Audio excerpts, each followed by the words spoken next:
Are there ways to practice and improve our psychic powers? Well, this is Real Life Stories of the Impossible, and I'm Alain Nu, the man who knows. And although I've been waiting to actually speak to you about all of this, it was actually G Sutton 78 who, after I posted my last video, mentioned that they would like to hear a little bit more about psychotronic devices used to aid and enhance psi ability. And boy, howdy, do I have stories that I can tell you about all of this. Full disclosure though, I am a mentalist, which means that I perform a full evening show designed to more or less simulate the experiences as close as possible to the real, potentially psi experiences that we might occasionally have in real life. So although my presentations are for the most part theatrical, it is true that in my field it would be in the actual experiences of understanding psi phenomenon for my own purposes and understanding that I feel is important.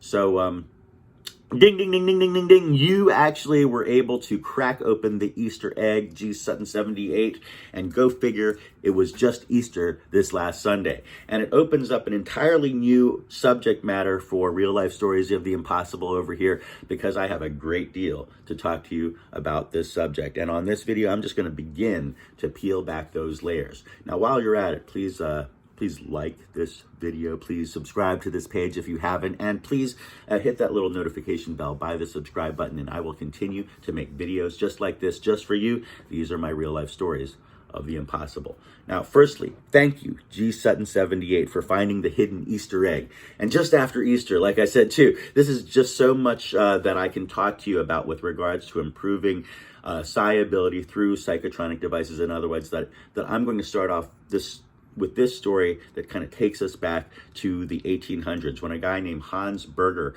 was born. Now, my copy of Entangled Minds by Dean Radin happens to be back in Las Vegas, so I'm going to tell you the story pretty much completely by memory. So back to Hans Berger. In 1924, he was in, I believe, the Swiss Army, and during a training, I believe, he ended up falling off of a horse and ended up sort of on a downhill path, and a horse-drawn carriage was coming down at him so fast that he literally thought he was going to die from being trampled over by a horse-drawn carriage.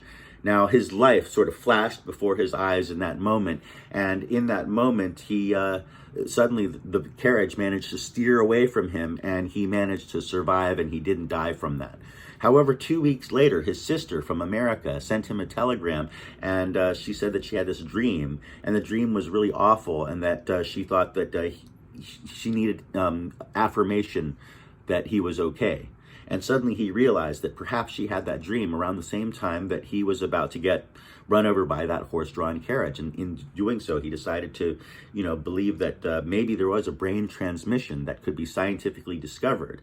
And in the process of trying to discover that, because he dedicated his entire life to all of this, he ended up sort of, I believe, accidentally discovering the electroencephalogram, the EEG, used to study brain patterns, and in doing so also discovered the alpha wave rhythm. So that's the rhythm in which the brain is in a relaxed waking state. And so that's just interesting that psi phenomenon, or the interest in psi phenomenon, can be actually tied in so closely to actual real hard science. So that begins this idea of whether or not it is possible to use our minds to enhance our own mental ability through electronics. And I'm going to talk to you a lot more about that starting tomorrow on Real Life Stories of the Impossible. Meanwhile, go and visit my website at themanwhoknows.tv and learn a little bit more about those shows that I was talking to you about that I do.